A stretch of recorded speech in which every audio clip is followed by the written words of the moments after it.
प्रेम से बोलिए सद्गुरु साहिब जी की जय हो। सतनाम साहिब। आप सभी को मेरा प्रेम भरा सतनाम साहिब। श्री कृष्ण जी ही श्री गीता में बताते हैं, आत्मज्ञान को पाकर प्रज्वलित अग्नि में जैसे तमाम ईंधन नष्ट हो जाते हैं, वैसे ही आत्मज्ञान की अग्नि में हे अर्जुन शुभ अशुभ कर्मों को नष्ट कर दे और यहाँ से मुक्त हो जा। धरती रही मुसाफिर गुजरे, संग चले नहीं ढेला। ये धरती यहीं की यहीं रह जाएगी और इस पर आने वाले मुसाफिर और जाने वाले मुसाफिर तन छोड़ते रहेंगे, तन धारण करते रहेंगे, जब तक कि अपना असली उद्देश्य पता नहीं कर लेते। और असली उद्देश्य पता करने के बाद उस पर चलने की तैयारी पूरी नहीं होगी, तब तक हम यहीं पड़े रहेंगे और ऐसे ही ये धरती बनी रहेगी। हम जैसे मुसाफिर यहाँ आते रहेंगे, जाते रहेंगे, आते रहेंगे, जाते रहेंगे, जब तक कि हम अपने आवागमन काट नहीं देते, जब तक कि हम पाप पुण्य कर्मों को क्षीण नहीं कर देते, जब तक कि हम इस जन्म मरण के रोग से मुक्त नहीं हो जाते, तब तक हमें यहीं रहना पड़ेगा। बिल्कुल वैसे ही जैसे एक रोगी जब तक ठीक नहीं हो जाता, डॉक्टर ने अगर एडमिट कर लिया उसे हॉस्पिटल में, तो जब तक वो पूरी तरीके से ठीक नहीं हो जाता तब तक एडमिट ही रहता है हॉस्पिटल में। जब डॉक्टर को ये लगता है हाँ भाई अब ये ठीक होने लग गया है और अब ये पूर्णतः ठीक हो सकता है अपने घर जाने के बाद भी, तभी उसे भेजा जाता है, नहीं तो हॉस्पिटल में एडमिट ही रखा जाता है। अब ये समझ लो ये धरती हमारे लिए एक हॉस्पिटल की तरह ही है। अब हम यहाँ पड़े पड़े कब तक जन्म मरण के रोग में रहना चाहते हैं और हमारी मर्जी है। रोगग्रस्त को डॉक्टर हॉस्पिटल से जल्दी से छुट्टी नहीं देते जब तक उन्हें ये पक्का नहीं हो जाता कि हाँ अब इसके रोग मिटने लगे हैं। रोते रहे बिलखते रहे संगी, सुने ना सुनने वाला। और जब हमारी मृत्यु हो जाती है उस समय पर हमारे प्रियजन जो कि हमारे कुटुंब कबीले वाले होते हैं, हमारे यार दोस्त रिश्तेदार होते हैं, सब क्या करते हैं, रोते रहते हैं, बिलखते रहते हैं। जो आप सुनने वाली सत्ता इस तन को चलायमान की होगी क्योंकि यहाँ से निकल जाती है। अब क्या होता है, जो सुनने वाला बैठा था वो सुनता नहीं है, तो वो उसको सुनाने के लिए पुरजोर कोशिश करते हैं, हिलाते हैं, बोलते रहते हैं उसके साथ में, सुन ले हमारी, सुन ले हमारी, सुन ले हमारी, मगर वो कोई प्रतिक्रिया नहीं करता वो तन। क्यों? क्योंकि हम सुनने वाले उसमें बैठे नहीं होते थे। इस तन में बजे काल नगाड़ा, मुख पे डाले ताला। तो क्या होता है, काल नगाड़ा बजता है इस तन में, क्या कर देता है वो, मृत्यु से पहले ही इस मुख पे ताला डाल देता है कि बता ही ना पाए किसी को कि तुम कहाँ जा रहे हो।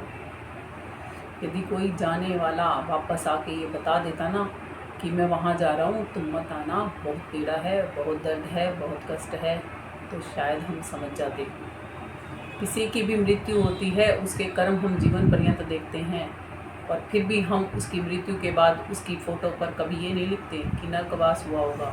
हमेशा हर एक की फ़ोटो पे लिखते हैं स्वर्गवास हुआ होगा। क्या सबके कर्म इतने अच्छे थे कि सबके सब स्वर्ग में चले गए?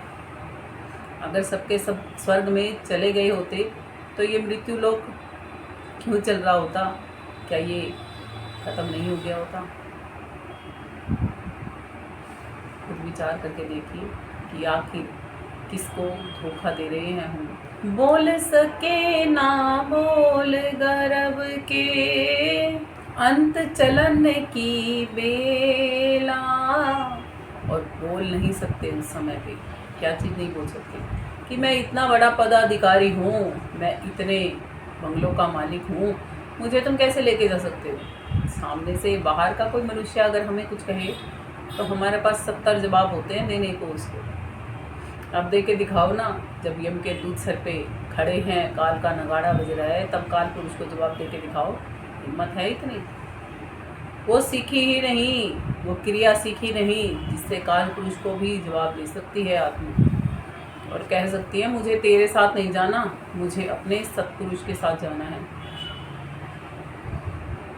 करके दिखाया था ये चीज़ इंदुमती जी ने। कभी इंदुमती जी की कहानी पढ़ के देखना, अपने आप पता चल जाएगा। खेमरसी जी ने किया था, राजा पीपा ने किया था, गुरु नानक जी ने किया था, गुरु रविदास जी ने किया था, दादू जी ने किया था, गरीबदास जी ने किया था, मीराबाई जी ने किया था। सर्व संतों ने यही किया था। काल से नजरें मिला के, काल को टक्कर दे के सतपुरुष के पास गए थे।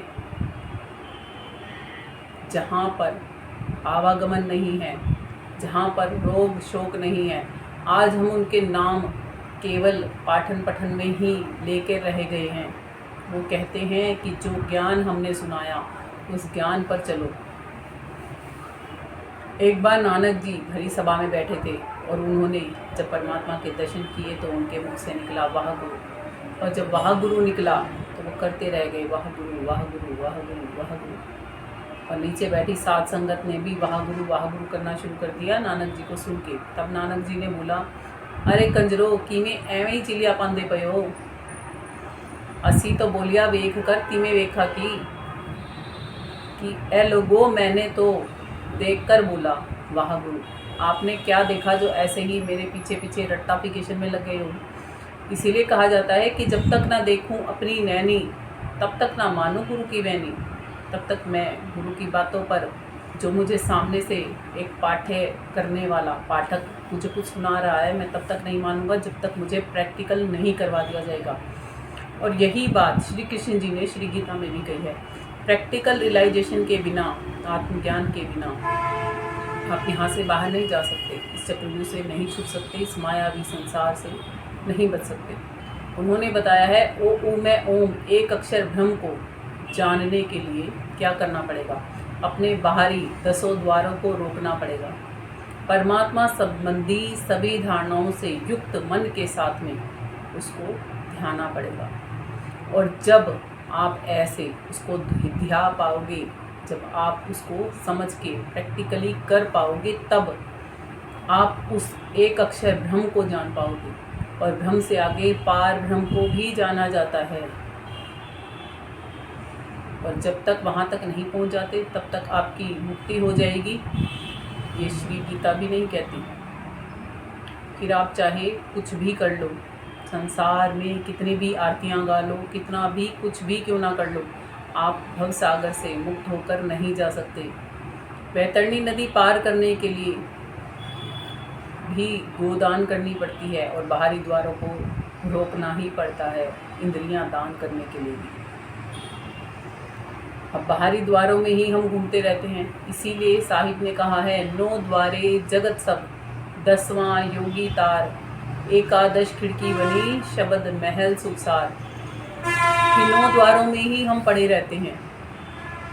10वें द्वार पर केवल अष्टांग योगी जन जा पाते हैं और 11वां द्वार केवल संत जनों को पता है। और 11वें द्वार से ही जब सुरती जाती है तब एक मालिक की सदा सर्वदा के लिए हो जाती है। अब फैसला आपका है कि आपको 9 द्वारों में ही पड़े रहना है, श्री कृष्ण जी की माननी है, कबीर साहिब जी की माननी है, संतों की माननी है या नहीं माननी। वो तो सब आप पे ही डिपेंडेड है, उसके लिए कोई और कुछ नहीं कर सकता, क्योंकि आत्माएं यहाँ पर कर्म करने के लिए स्वतंत्र हैं, अपितु फलों की भोगता हैं। कौन ठगाया कौन ठगा है, रही नजर की वाणी, हमसे तुमको तुमसे उनको, बाटे रोटी पानी, पालन करे कहाँ वह माया, धरे तो माटी ढेला, मायावी संसार झमेला, 4 दिनों का है मेला। किसको ठगा और कौन ठगा गया? हमने खुद को खुद से ठगा और हम खुद ही ठगाए गए। क्यों? क्योंकि वो नहीं समझा जो यहाँ समझने आए थे, उसको नहीं जाना जिसको जानने यहाँ आए थे, उसको ही भूल गए जिसके संग यहाँ आए थे। जो हमें यहाँ से लेके जा सकता था हम उसी को ही भुला बैठे हैं। जिसने हमारी हर पल रक्षा की, हम उसको भूल बैठे हैं। गर्भ में भी उसी ने हमारी रक्षा की थी, हमने फिर भी उसको गर्भ से बाहर आने के बाद भुला दिया। आखिर हम कितने निष्ठुर हैं, इतने भुलक्कड़ तो हम नहीं जितने हम बने बैठे हैं। तुलसी साहिब जी भी बताते हैं हमें कि हम ईश्वर की अंश हैं, अविनाशी आत्माएं हैं, सुखों की खान हैं और हम दुख ढो रही हैं। अरे कैसा चंबा है हमारे साथ में ये सब कुछ चीज़ों का। किस चीज़ के दुख ढो रहे हैं हम।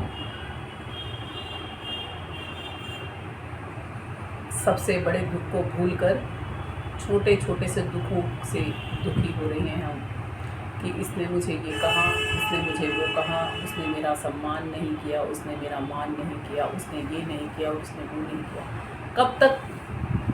कब तक नहीं किया और कब तक आप करवा लेंगे? जब तक केवल ये तन है तब तक। और उसके बाद फिर जो आपने सामने वालों के साथ किया है और जो सामने वालों ने आपके साथ किया है, उसी को ही भोगने के लिए नई जन्म लेना और फिर वही चक्रव्यूह चलेगा।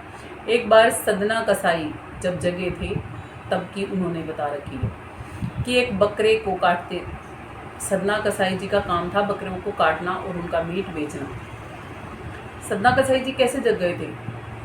एक बकरे को देख के सदना कसाई जी जग गए थे। क्या बकरा बोल सकता है? सोच के देखो। सदना कसाई जी जब संतों की शरण में जाते थे, जब उन्होंने उस ज्ञान को सुना था कि कर्मों का लेखा जोखा चुकाना पड़ता है, आज तुम मनुष्य तन में स्वतंत्र हो, कर्म करने के लिए फलों की भोक्ता बनोगे।